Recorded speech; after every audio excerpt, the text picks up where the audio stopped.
All right, y'all. What's going on, y'all? It's your boy Izzy Baker back again with another visual. I told you I was keeping it with the visuals. Now it's not going to be consistent all the ways, but you're going to see a lot more of them as we go on and progress with P.S.A. As you see, we're doing things a little differently. I got a Zoom going on. I'm going to introduce my guest in a second. But today's episode is a continuation of the other week's episode, which is this is when it's Parent Pressure Part 2. All right. Don't mind a little background in the back. That's my mama house right now, so that's not mine. She got the little chain thing going, so we rocking with that. All right. So this is Part 2. The meme reads, I don't know who needs to hear this, but you need to forgive your parents for what they did and or didn't do. All right. So again, we keeping the whole healing thing going or trying to always point back to God because he's the healer, but just showing us that we have to kind of get through our pain that way. Not too much inspiration this week, but the only one is this quote. It says, forgive your parents and heal yourself. All right. So today you see my guest already. So I want you to introduce my guest, tell them who you are, where you're from, and what you got going on. Absolutely, man. My name is Jay Barnett, marriage and family therapist, international speaker, author, and former pro athlete. And I'm just excited, man, to share this morning with you on this podcast, man. And so, yeah, let's make it happen. Let's get to it. All right. All right. You catching me before I start seeing clients, so I'm ready, man. I'm ready. Okay, cool. That's great. Okay, so now, tell the people just few of the things you have accomplished so they can get a better understanding for those that don't know you, because I know a lot of people do, but just a few things that you've done. Man, so I've written 3 amazing books, 2 that have been bestsellers. Hello King. Hello King also is the #3 required book for young black males on Google. And so there's 25 books that they encourage young black boys to read, and Hello King is #3. So really excited about that. And my book for young girls, Letters to a Young Queen, has been all over the country. I've developed programs behind these books, and also I have a college program titled King, the King program, which is knowledge is necessary gain. And so these are, or should I say, it's a program geared toward incoming freshmen at TSU, Texas Southern University in Houston, Texas. Okay, so if y'all that don't know, that's where I graduated. I graduated from Texas Southern University, December 2016, almost 4 years ago. That's crazy. All right, so now tell the people about because they know that I don't know if they know, but I know that you're a marriage and a family therapist. So Yeah. how is that? Tell us just like a brief just day in the life of the marriage and family. So the day in the life of the marriage and family therapist, I can see anywhere on average 3 to about 7 clients a day. Cases range anywhere from depression, suicide ideation, divorce, dealing with conflict resolution, and with some teenagers failure to lunch. So it could range from a myriad of issues and challenges, whether it's a mental health issue or really just a life issue. And so I'm blessed to be a black male therapist, especially during this time with the climate that we have, with the mental health issues and also just the social climate that we're in with all of these different things that have happened from Breonna Taylor all the way down to George Floyd. Right. Okay, good. I like to hear that. All right. So as always with my guests, I ask just a few questions about certain words, and you just kind of tell me the first thing that pops in your head. So when you hear the word parent, what first thing that comes to your mind? Mom and dad. Mom and dad. When you hear the word pressure, what's the first thing that comes to your mind? Pipes. Okay. When you hear the phrase together now, parent pressure, what comes to your mind then? Parents can cause pressure that would bust pipes. Okay. All right. Last one. So when you hear the word forgive, what's the first thing that comes to your mind? Letting it go. Letting it go. All right. So now I went ahead and defined healed just because, I like that word and I like, what it, discusses and stuff. So it says become sound or healthy again. So the thing is that the type of parent pressure, that this week's geared toward is like a little different than last week. We talked about parents putting pressure on you to get this and be that. And, we know that they do it for good reasons, but sometimes it can stress us out. But this time we talking about some things that's kind of hard to talk about. Sometimes we see abuse. And now as a marriage and family counselor, do you see abuse often or every so often? How does that go? Oh yeah, I see abuse often, and sometimes, and most times, the abuse is not from a physical perspective. A lot of times, the abuse is emotional Right. and verbal abuse. And I think we have a generation of parents that are learning how to deal with a generation of kids that they never seen or never saw. Mm. So in our generation, growing up an 80s baby, I think most of our parents were raised by parents who were kids during the Great Depression. And so they were raised from a very strict, a very programmed, systematic structure to Hmm. where you go get a good job and you stay there as long as you can because these good white folks, you know what I'm saying, want to have, these good white folks are giving you an opportunity of a lifetime. Right. And so many of our parents were not given an opportunity to really explore their personality, explore their possibilities. So they were told what to do. Right. So that can look like abuse for a kid who's trying to explore who they are, being raised by a parent who was not. Right. Okay. And I like that and I like that, which we're going to touch on a little later too, how you said that, all abuse isn't physical. Cause I think we think, oh, just cause they wasn't beating you or, throwing you up against the wall, that don't mean nothing. Because Right. in my lifetime, I've had some things said to me that was worse. I would have rather took a fist to the face because that was, harsh. You like, you know, Yeah, and to be honest, I feel like you can recover from physical abuse a lot quicker than you can from verbal or emotional abuse. To be honest. that's the truth because it's like you even see that in school. Like if somebody lose a fight at school, like people gonna talk about it for a minute, but you're gonna get over that. But if somebody spread that rumor about you, that's like, whether Yeah, it's true or not, it's really gonna mess you up worse. So it could be damaging. yeah, I definitely agree with that. So I think again, like I said, we falls under the whole topic of child abuse. And I found an article and a thing that was on verywellmind.com. It says that children of all races and ethnicities can be victims of child abuse. It says in 2018, American or Indian and Alaskan Native children have the highest rate of victimization. And it says that 15.2% of every 1,000 child and then African American children have the second highest rate, which is 14 per 1,000 children. So Right. them numbers is kind of, them not low. They're high. They're very No, high, no. very, very high. And then the other one says that children whose parents are unemployed have 2 to 3 times the rate of child abuse and 2 to 3 times the rate of neglect than children with employed parents. It says living with their married biological parents places kids at a lowest risk for child abuse and neglect, while children with a single parent and live-in partner have an increased the risk of abuse and neglect to more than 8 times than other children. So that's something else that's considered as abuse that we don't talk about is neglect.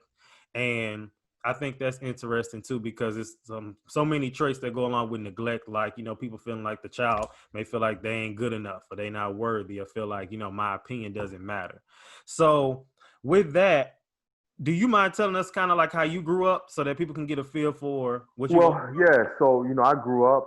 My dad is a pastor, and so my parents divorced at 13. So there were several moments in my childhood where I questioned not only my faith, because again, my dad was a pastor, but there were so many moments that I questioned if our family was actually healthy through? because of the things that I saw. And I think, as a child, when you're seeing certain events take place in your childhood and in your household, it does causes you to question, you know, is this even normal? And I think the challenge for many of us, as it was for myself, is that a lot of the things that were unhealthy and dysfunctional was normal to us, and Mm, we didn't see anything wrong with it. So, my parents fussed and fight and argue a lot, and then we'll go to church, and so I thought it was very normal during that time. And then when they got a divorce is when I started struggling with my own issues. But more importantly, my dynamic, I had a very spiritual, infiltrated system of just faith, faith, faith, faith. But then there were no practical implementation of just how to. There was a lot of don't do this, don't do that. right. The Bible said this, the Bible said that. But my parents really struggled on making a connection on teaching us how to. So for me, I think that's important for parents to not only just parent, but also be a communicator on a level to demonstrating what you want from your child. Because again, if I want my child to learn how to communicate their feelings as a parent, that's something that I have to exercise as well. Right. And that's the thing when you brought up the Bible, because we taught like faith, faith, faith, but then it's like, what comes with that. And that's why it's good to see, these days as we grow, especially with faith and stuff, we see people demonstrating not just, oh, you're not supposed to do this. We're starting to see people talk about the miracles and the healing. So it's good when people go through stuff, unfortunately, especially like myself and you, because when we overcome that stuff, then we can be used to help other people and show, you know, because sometimes I feel like, which we'll get into that too, because the different abuses, and like sometimes it's spiritual abuse is something real too, and it's just like follow Yep, this, yep. follow that, but then it's like, but why? And then as you grow and Exactly. learn the truth about it, and you see the Bible for much deeper than what it's just the surface level. It's so much deeper, and it's so, I feel like, liberating in a sense. Right, right, Yeah. absolutely. All right, so now from Chrissy Hammond, titled "Types of Parental Abuse." She says that a bruise should not be the requirement for evidence of parental abuse. I like that. She said there are many other ways a child can be harmed. She said while this list may not be all inclusive, it is meant to expand on the traditional definition of child abuse. All right, so I got the 7 different types and just a few things that kind of come with it. So physical abuse, it says intimidation, isolation, restraint, and it says verbal threats of killing mixed with physical violence and use of weapons. So I actually had a friend that was physically abused like that, and then she came out and told her story about it. And she would have to hide marks going to school, or and even some of the kids I used to work with used to come to school like that sometimes. And then of course they dealt with it, CPS and things like that, but it was bad. It was bad. So do you ever get any cases of physical abuse? Yeah, I've had cases of physical abuse, rape, molestation, a lot of it, man. And I'll tell you this, it's very difficult to try to process those type of cases because the humanity side of you want to do more than just provide therapy and insight. That part of me wants to really take this child out of this situation, and also give this parent a new brain because in most cases, this parent is causing harm to the child based on unresolved issues within themselves.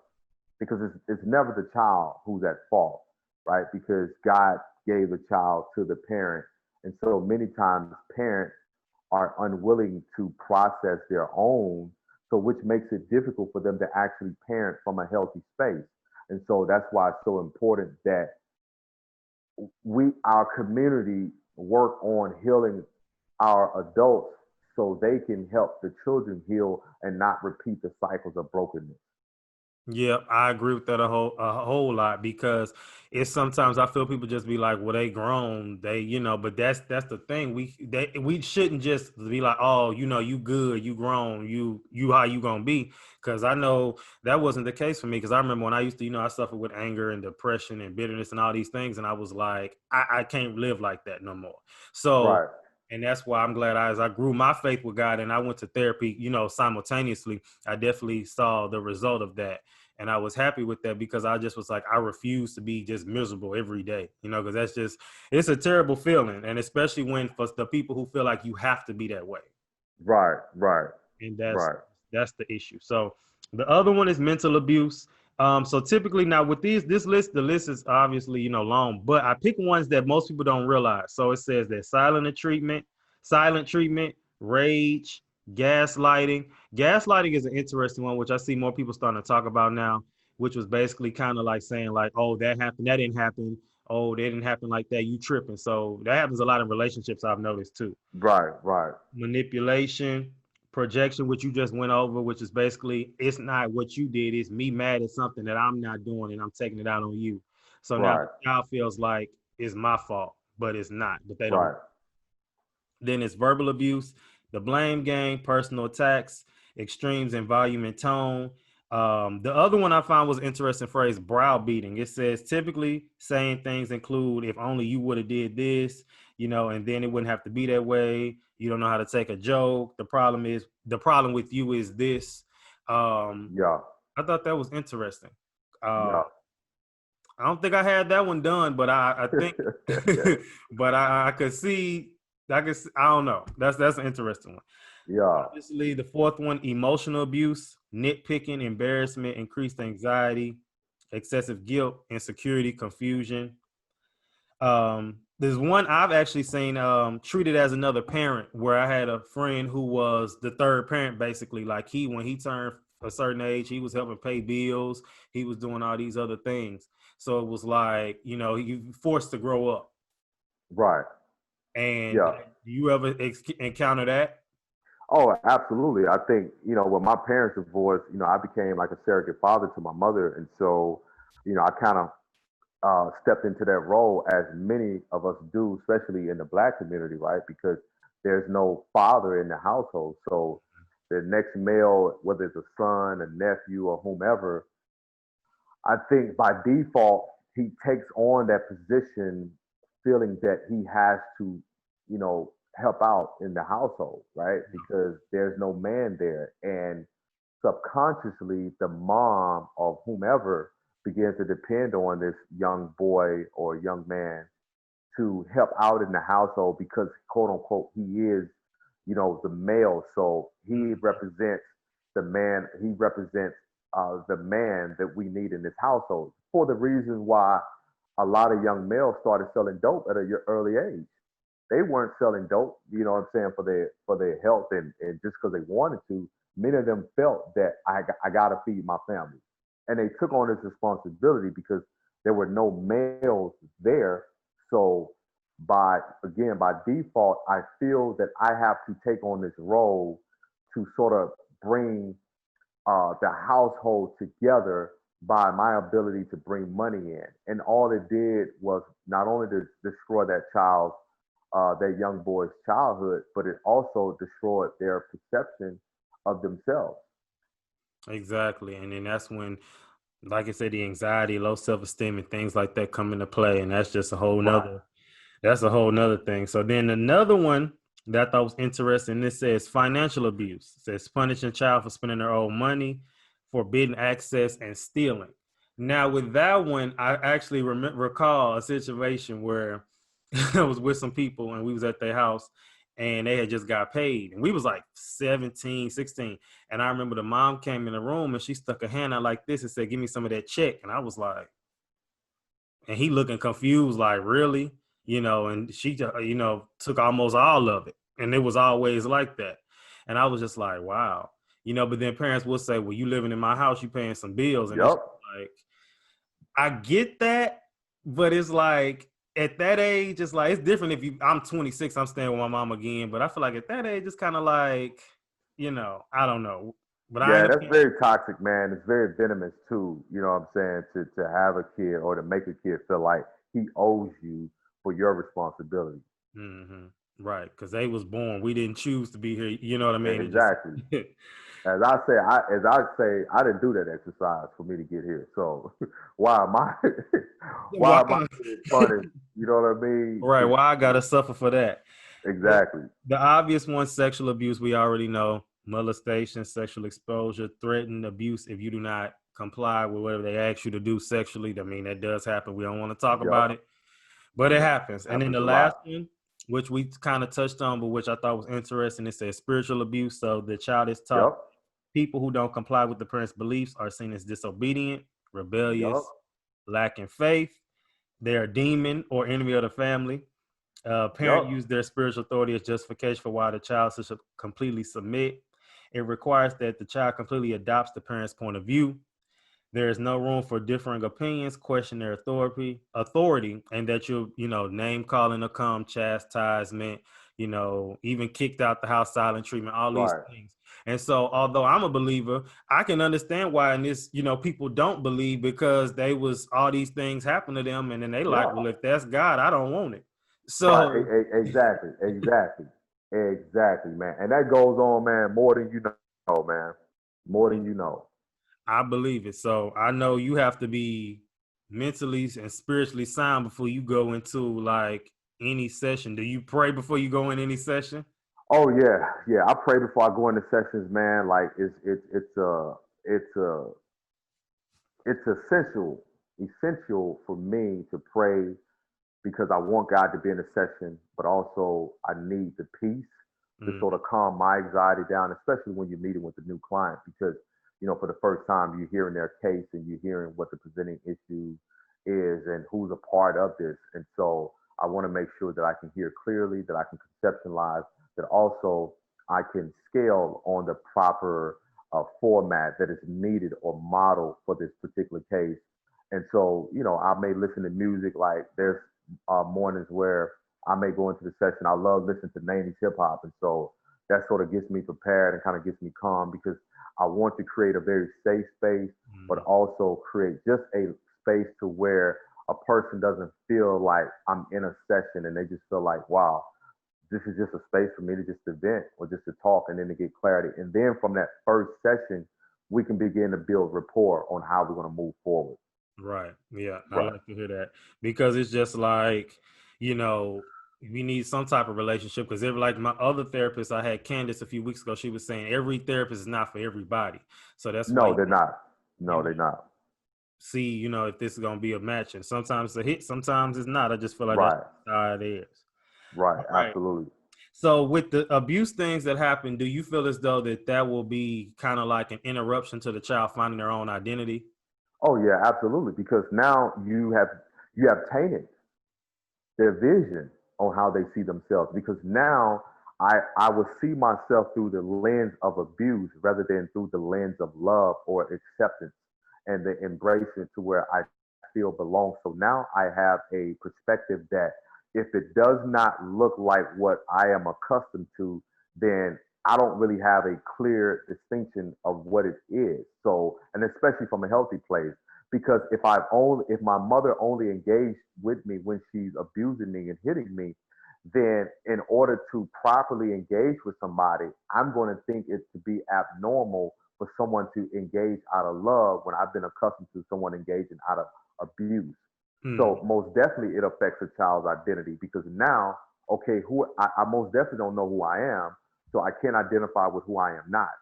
So I have a culmination of everything that I am trying to attach myself to. So whether it's, oh, okay, so I got to sleep with everybody to get love, or okay, I got to show that I got money to get love, or I got to, show my booty, you know what I'm saying, so I can get the followers and get the likes of acceptance. So when abuse is prevalent, there is a self identity issue is inevitable. I mean, inevitable is what I want to say. Yeah. That challenge is going to be very tough for a young man or young lady to discover or find themselves out of that situation. Right. And the only way that they can is therapy. Yep. It was a quote actually on your Instagram that I got. It says, "Everyone will need therapy and a place to process after 2020. So be mindful Hell yeah, man. of how you judge others." Hell Uh, yeah. when we say judging others, we go back to therapy. We look at all that good stuff, and then you look at things that like Kanye West just did. You heard about that with him going off Yeah. on a girl. Yeah. Him. He needs some therapy for real. I don't know if he get it, but Well, here's the thing about that with the Kanye thing, man. Not only does he need therapy, Kanye needs time away from us, the media, the press, the people. And so when you don't go through your process, for myself, I look at him and my heart goes out to him. yeah, And man. I'm just like, man, I wish he can really get the help.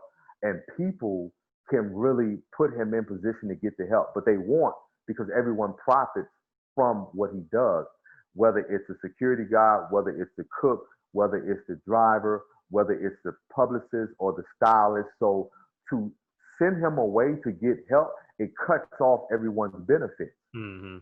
Yeah, So I didn't even look at it like that. you know what I mean. So for me, it's a gosh, man, it's a my heart goes out to him, man, and that's all that I have to say about that. My heart really goes out to him, man, Yeah, and hopefully he gets the help. When I see him going on these rants and episodes, I just see a young man who never grieved his mother's death, absolutely. And I'm glad you said and it because, that's what it comes down to, is that he never grieved properly. He just got over it. He got married. You know, he started having kids. All those things are great, but he never grieved properly. So now, instead of grieving, I just compensate by doing different things. Oh, let me run for president. Oh, let me come up, because he's created. His gift is his gift. yeah. So instead of leaning into the grief, I just dive or delve more into my gift, which allows me to hide. Because sometimes you can hide from your healing by, sinking yourself into your gift or your talent. Mm-hmm. So, And I'm glad you said that because sometimes I feel like this generation, they just kind of like they go through stuff and like, let me get into work, let me get into work, and yep. try to, and it's Instead like, of instead of doing the work, man. yeah, you have to get through that because if not, it's just gonna keep coming up. You keep jumping in and out of relationship, Yep. job, it's gonna be the same spirit keep coming back until you deal with Yep. it. And people, Exactly. they don't get it. Exactly. They don't get it. So we talked about abuse, which, with any type of healing, I feel like you need to go through what happened first. So then once we talked about that, I want to move into kind of that forgiveness process. So again, the meme says the later half of the meme says that, forgive them for what they did or didn't do. But again, first we have to acknowledge it first, which sometimes in our community we don't like to do.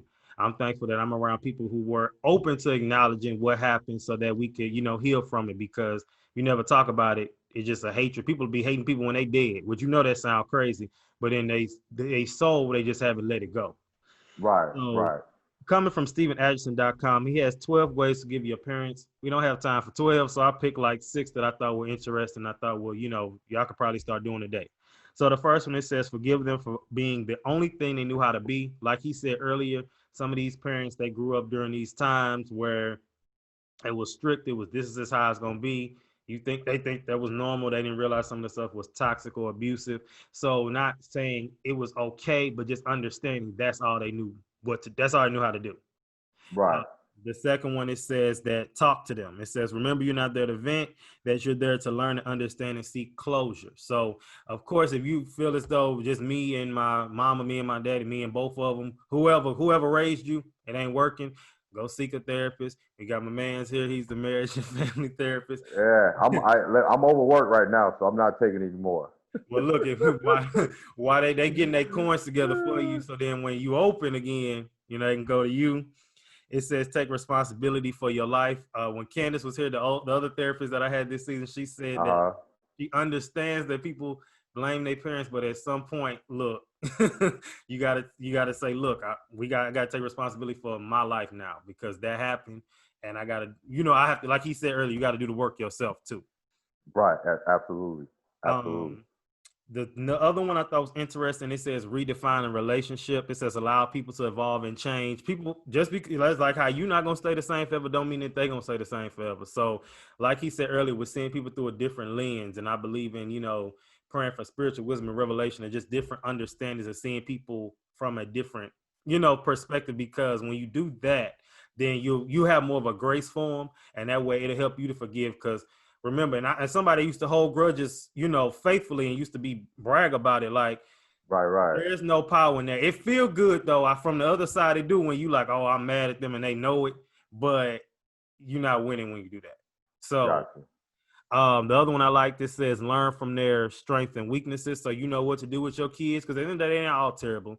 So some they Nope. did was good. So oh, my mama cooked like this. My daddy took care like this. My daddy did that. He sat down and talked. My mama. So you know what I'm saying. So make sure you pay attention to those things. And the last one I think is always good as a writer myself. It says write them down. So you can see what exactly happened, what went wrong. Because you over something when you reminisce on it and it don't hurt you no more. That's when you heal from it. When you reminisce and Right. it don't bother you. Right. All right. Absolutely. So the last one is, well, not last one, but we moving into the second half of the segments. So tips and scenarios, real quick. Mine just for I always have tips and scenarios for my college students. So Mine is always, again, counseling, therapy for the most part. Not every college is free. So look into that, and even if it ain't free, it might be a big discount. But do you have any tips or scenarios for like college students who are trying to maybe forgive their parents for what they didn't do, or, a scenario where maybe their parent couldn't afford to send them to college and they mad about that, just whatever. Yeah. So I think here's the thing that I want to say for most parents is that once a kid leaves your household, you really do move out of the role of a parent and you move into the role of an advisor. Mm-hmm. So, and that's difficult for most parents because it's like, well, this is still my son, it's still my daughter, it's my house. Absolutely. But you're no longer a parent because you parent from 1 to 18. Now, that does not mean that you are no longer a mother or a father, but as a parent, you are the overseer. You know what I mean? And so the overseer of an adult just does not work well. It's just on any level.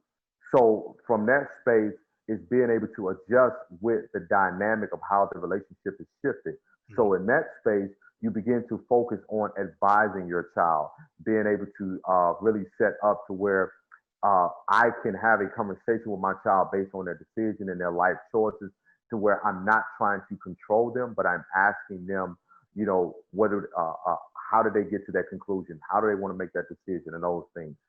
So, and I think that that's the best way to approach that. Okay. All right. I like it. Okay, cool. So now we're moving to the last segment for the day. As always, with a guest, I have my game time. All right. Today's game time is called the matching game. So my man's here, Mr. J. Barnett. He's gonna have between two choices. He gonna tell me this is neglect or this is verbal abuse. So I'm gonna name like five different scenarios, and he's gonna tell me whether that person suffered from neglect or that person dealt with verbal abuse. All right, you Okay. ready? Yeah. All right, the first one, it says the child doesn't communicate because they feel as though how they feel doesn't matter. Is that neglect or verbal abuse? Neglect. Okay. The second one, they are overwhelmed and they give up quickly. Neglect. A person expresses themselves by yelling and name calling when they don't get their way. Abuse. Mm-hmm. A person, not say that one. It says that the child has a hard time relying on others. Neglect. All right, and it says they feel inferior in marriage because of their past incidents. Abuse. All right, yeah, he got him. He got 100%, y'all. All right, so ending off with the question, the challenge for the week. So again, your parents did what they did. We got to get past this. So I want you to tell me one way, one weakness of your parents, and then I want you to tell two of their strengths. All right, something that you just love that they did. Make sure you say something that you, of course, their weakness, but then two things that you love that they did. So whenever you start to dwell on maybe you going through that process and dwell on the hatred or rage or unforgiveness, anything, focus on something that they did to kind of be like, they ain't this big green monster. They got that good size too. Right. All right. So any closing remarks you want to let the people know before you go? I just want to inform people to take their mental health seriously. And Mm-hmm. also, I want to encourage you to continue doing what you're doing, man, and providing these spaces and these platforms for people to come and hear and be able to have an opportunity to see and to be able to have open dialogue about these different topics. I think today, watching this Kanye thing again, just let me know, man, we have a long ways to go, Mm-hmm. and we really got to start taking our mental health serious. And what I mean by mental health, not sure about others, is your physical, emotional, and your mental well-being. Mm-hmm. Those that is what represents mental health. Yep. Physical, emotional, and mental states of yourself. Those are the components that make up a human being: Mm-hmm. mental, physical, and emotional. And on that note, if either of those states are in a poor state, that can cause a mental health issue, Right. which is depression, anxiety, and those things. And just to keep it simple. All right, cool. I like it. So appreciate you for coming through. Well, Yeah, man. Appreciate you, popping up. man. I was Um, supposed to be off this week, but doesn't look like that's gonna happen. But it is what it is. But you know what I'm saying? I'm like, man, clients are just blowing me up. So, but it's good, man. But thank you for allowing me to be on, brother. Keep doing what you're doing, man. Proud of you, man. And please don't stop this, man, and continue up the great work, bro. All right. Thank you, sir. PSA signing out. Always remember, keep your head up like your neck hurt. Remember who you are. Make your mind up. Don't let it make you.